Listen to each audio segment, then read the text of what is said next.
It is the summer of 75. I am 8 years old, and I'm standing in the backyard with my oldest brother, and we're watching my dad pack supplies into the pop-up camper, which is not an unusual occurrence because every summer my dad was the driving force behind our family camping trips. But there's something different this time because he's got this really intense look of concentration on his face, and he keeps packing and packing and packing and packing and packing. And what doesn't fit in the camper, he maniacally straps to the top of the camper. And as the camper sags to the ground, I know that this is not going to be an ordinary trip. And of course, for this, I blame my brother.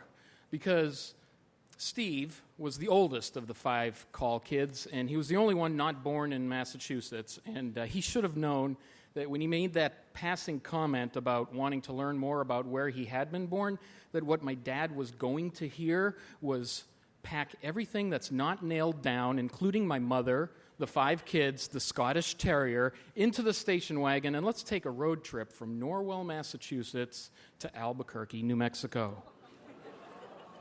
Yeah, this is what we did in the Call family. It was 5,000 miles, 20 states, 2 weeks. And I can't possibly cover everything that happened, but fortunately, I don't have to because there was Texas. Third day of the trip, we are approaching Dallas, and of course, my dad is the only one awake in the whole car, including the Scottish Terrier, because he's on his no-dose regimen, and he is driving through the night again to make up time. And he's going up a steep hill, and he takes a sharp left turn, and of course, that overloaded camper comes off the hitch on the station wagon, which makes the station wagon jump, and we all wake up just in time to turn and watch the camper roll slowly back down the hill, turn left, and leave our sight. We backtrack, but of course, the camper has hit the curb, and the axle is broken, and even my dad has to concede that duct tape is not an option. But he very confidently announces his backup plan. He will stay and guard the camper while the women, children, and dog head off in a strange city in the middle of the night to find a repairman.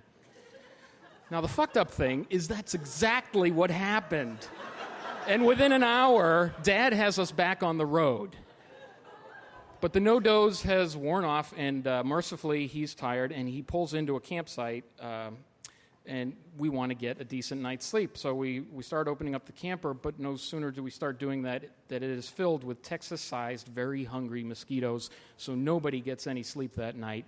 The next morning, around the campfire, my parents are tired and grumpy, and the kids are restless, and so my parents suggest that the kids take the dog for a Texas hike, whatever that is. But we enthusiastically agree. We get about 5 minutes into the hike, and the dog has chased, and my sister has captured a lizard, which is actually kind of cool until we discover the hard way that it is a horny-toed lizard, which, as their defense mechanism, they can shoot blood out of their eyes. So my brother, Pete, the middle one, he freaks out. He stumbles backwards and impales himself on a barrel cactus. So he's screaming and bleeding through the pants. I take off for the campsite to tell my parents, because that's what I do, and I fall hands first into the campfire. But see, what made Dad a great camper was he was completely unfazed, completely prepared for this. So the gauze, the burn cream, some ice, we are back on the road again. And we are heading west through the Guadalupe Mountains, and we pass out of Texas and into New Mexico, and we all breathe a sigh of relief because we think we're in the home stretch, but no. Dad announces that we have one more stop that we need to make. And he turns right into Carlsbad Caverns National Forest. And the hell that was Texas just melts away as we walk into the caverns. And if you've been there, you know they're magnificent. You walk from magnificently large, dramatically lit room to room. And you realize that it's completely silent in there. Even though there's hundreds of people in there with you, you feel compelled to whisper because it's like being in a magnificent cathedral, well, without having to sit through Mass. And you don't think it could get any better or more spectacular, and you get to the bottom of the caverns, and there, spread out in all its magnificence before you, is the cafeteria and snack shop. So we grab everything we can, and these freaky elevators take you 750 feet back up to the surface.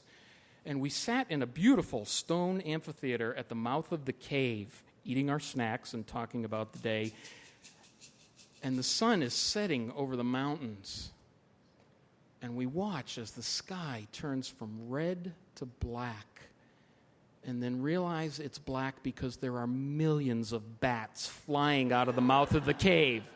It was, at that point, no longer a trip. It was Call family legend, the greatest trip ever, actually the greatest day of our lives. And we're walking back to the camper that evening, and 5 Call kids talking a mile a minute and comparing notes about what we thought was the most awesome part of the most awesome day of our lives. And then I realized that there is a 6th voice.